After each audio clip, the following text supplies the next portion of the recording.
अस्सलाम वालेकुम, welcome to Paragon kitchen. Chakwal की पॉपुलर रेवड़ी जो कि पाकिस्तान की एक सौगात समझी जाती है, आज हम इसे घर पे बनाएंगे और बहुत ही आसानी के साथ आप इस रेवड़ी को घर पे बनाकर तैयार कर सकते हैं। सिर्फ चंद टिप्स एंड ट्रिक्स हैं, अगर आप इन्हें फॉलो करेंगे तो आपको बहुत ही बेहतरीन रिजल्ट मिलेगा। तो चलिए बनाना शुरू करते हैं मज़ेदार सी चकवाली रेवड़ी की इस रेसिपी को। तो यहाँ पर मैंने 3 अदद गुड़ की टिक्कियाँ ली हैं और आपने सबसे पहले गुड़ को इस तरह से बारीक बारीक छुरी की मदद से या किसी भी तरीके से आप इसको छोटे छोटे टुकड़ों में कर लेंगे। और उसके बाद आपने क्या करना है, एक पैन ले लेना है और उसके अंदर सारे गुड़ को डाल देना है। अब गुड़ शामिल करने के बाद आपने इसके अंदर आधा कप पानी शामिल कर देना है और चूल्हे को ऑन कर देना है। गुड़ को मुकम्मल तौर पर हल होने तक आपने वेट करना है। जब गुड़ मुकम्मल तौर पर हल हो जाएगा तो आपने फ्लेम को बढ़ा देना है और उसे मीडियम पर रखते हुए गुड़ की चाशनी को पकाना शुरू कर देना है। अब गुड़ की चाशनी को किस हद तक, कहाँ तक आपने पकाना है और कितना थिक बनाकर तैयार करना है, ये मैं आपको आगे चल के बताऊंगी। तो यहाँ पर देखिए, गुड़ की चाशनी कुछ देर पकने के बाद आपको कुछ इस तरह से नजर आएगी कि इसके अंदर मुकम्मल तौर पर इस तरह से गाढ़ी झाग बनती हुई आपको नजर आएगी। तो यहाँ पर हमने गुड़ की चाशनी को, मैं आपको दिखाती हूँ, एक चम्मच की मदद से थोड़ी सी निकाल लेंगे पानी के बाउल के अंदर, जिससे आपको शीरे का टेक्सचर जो है वो पता चल जाएगा, गुड़ की चाशनी का टेक्सचर, कि वो किस हद तक थिक होकर तैयार हुआ है। तो यहाँ देखिए, ये इतना थिक हुआ है कि ये हमारे हाथ में नहीं आ सकता, इकट्ठा नहीं हो सकता। तो अभी हमें इसको और पकाना है। तो थोड़ी देर के लिए इसको मज़ीद और पका लेते हैं। और यहाँ देखिए, गुड़ की चाशनी अब बहुत ज़्यादा थिक हो चुकी है और इसके अंदर मैंने 1 टेबलस्पून देसी घी का शामिल किया है। अब यहाँ पर मैं आपको दोबारा से गुड़ की चाशनी का टेक्सचर चेक करवाऊंगी कि ये कितना गाढ़ा होकर तैयार हुआ है। फ्लेम को आपने मीडियम ही रखना है। तो ये देखिए, जैसे ही मैंने पानी के अंदर चाशनी डाली है ना गुड़ की, तो ये किस तरह से इकट्ठी हो गई है और इसे हाथ में उठाने से ये एक बॉल की तरह इकट्ठी होकर आ जाएगी। तो बस हमें चाशनी को इतना ही थिक करना है कि ये बिल्कुल इकट्ठी हो जाए और एक बॉल की शक्ल में हमारे हाथ में आ जाए। तो इसका मतलब है कि गुड़ की चाशनी बिल्कुल पक के तैयार हो चुकी है रेवड़ी के लिए। आप चूल्हे को बंद कर देंगे और इसको किसी ऐसे बर्तन के अंदर आपने डाल देना है जो कि नॉन स्टिकी हो या जिसके ऊपर आप इजीली इसको इकट्ठा कर सकें। तो यहाँ पर मैंने स्टील की एक ट्रे के ऊपर फैला दिया है इसको। थोड़ी देर के बाद आपको चाशनी जो है गुड़ की वो कुछ इस तरह से नज़र आएगी।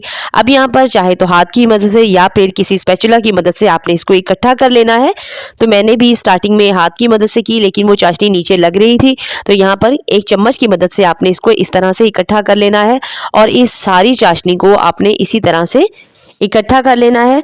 तो यहाँ पर गुड़ की चाशनी जो है वो थोड़ी गर्म है अभी और ये आपके हाथों पर भी चिपकेगी, लेकिन जैसे जैसे इसका टेम्परेचर थोड़ा सा डाउन हो जाएगा, यानी थोड़ी सी ठंडी होना शुरू हो जाएगी, तो इसका चिपकना खुद से ख़त्म हो जाएगा।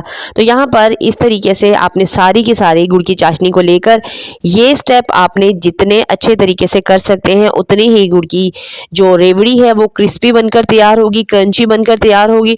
तो यहाँ पर पहले स्टार्टिंग में 5 से 7 मिनट के लिए आपने ये वाला स्टेप करते चले जाना है और इस स्टेप को करते हुए आपको वाज़िह तौर पर नज़र आएगा कि इसका कलर, जैसे जैसे आप ये स्टेप दोहराएंगे ना, तो इसका कलर जो है वो लाइट होना शुरू हो जाएगा और जितनी लाइट बन के तैयार होगी ना, उतनी ही आपकी रेवड़ी भी क्रिस्पी एंड क्रंची बनेगी। तो यहाँ देखिए, तो 8 से 10 मिनट के लिए जब आप ये स्टेप करते रहेंगे तो ये देखिए रेवड़ी, इसका कलर जो है कितना ज़्यादा लाइट हो गया है और ये बिल्कुल ऐसे ही लग रहा है जैसे कि ये चीनी वाली रेवड़ी बनके तैयार हुई है। इसी स्टेप की वजह से रेवड़ी जो है वो बहुत ज़्यादा क्रंची बनती है। तो यहाँ पर मैंने 10 मिनट के लिए तकरीबन इस स्टेप को दोहराया और 10 मिनट के बाद मैंने इसको 5 मिनट के लिए इसी तरह से छोड़ दिया था और 5 मिनट के बाद दोबारा से उठाकर आपने इसको दोबारा से इसको इसी तरीके से आपने खींचना है। 5 से 7 मिनट के लिए जब मज़ीद इसका कलर इस तरह से लाइट हो जाएगा तो आपने इसको इतना खींच लेना है अब कि इसके लिए आप रेवड़ी बनाने के लिए इसकी एक रस्सी की तरह की शक्ल में आपने इसको ले आना है, जिससे क्या होगा, आप एक ही साइज़ और एक ही शेप की तकरीबन एक ही शक्ल की रेवड़ी जो है वो ईजीली बना सकेंगे। अब यहाँ पर आपने क्या करना है, एक अलग से पैन ले लेना है और उसके अंदर 1.5 कप सफ़ेद तिल शामिल कर देने हैं। ये तेल बिल्कुल भी गर्म नहीं है, बिल्कुल नॉर्मल रूम टेम्परेचर वाले तिल हैं। तो आपने क्या करना है, अब जो हमने गुड़ की चाशनी बनाकर रखी है, खींच कर कुछ इस तरीके से आपने सीजर की मदद से इस तरह से उसकी कटिंग कर लेनी है।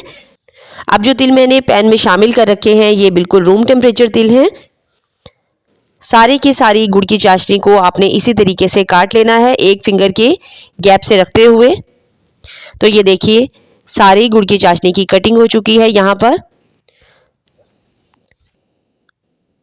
अब आपने क्या करना है, थोड़ी देर के लिए तकरीबन 2 से 3 सेकंड के लिए हम इस मिक्सचर को, तिलों वाले मिक्सचर को रेवड़ी के साथ चूल्हे पर रखेंगे, जिससे क्या होगा, बहुत इजीली कोट हो जाएंगे सारे के सारे तिल रेवड़ी के ऊपर।